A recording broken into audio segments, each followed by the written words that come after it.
Hallux's Hearing Help Desk.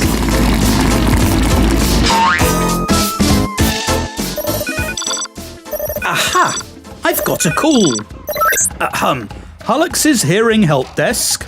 Hi, Professor Hallux. How do people with hearing loss communicate when they can't hear words? Good question.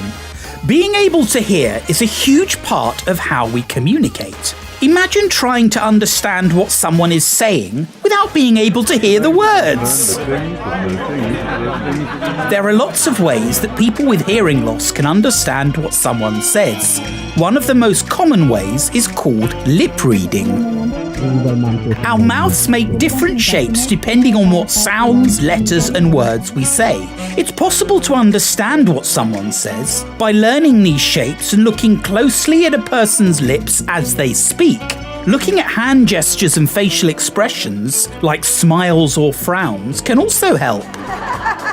Some sounds look the same when you say them, making lip reading hard.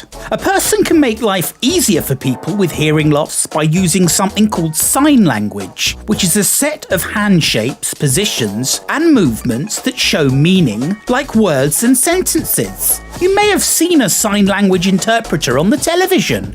Another way to communicate without speaking is called cued speech. Cued speech helps people read lips better by using hand signs to show what letter a word begins with. For example, the sounds B and P look very similar and can be hard to tell by looking at your lips alone. However, cued speech lets a person with hearing loss know what the first letter of the word is by making a B or P with their hand. This makes lip reading much easier to understand.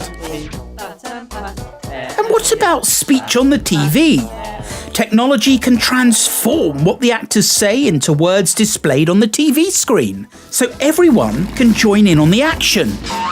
Hallux's Hearing Help Desk, with support from Phonak. Find out more at funkidslive.com/Hallux.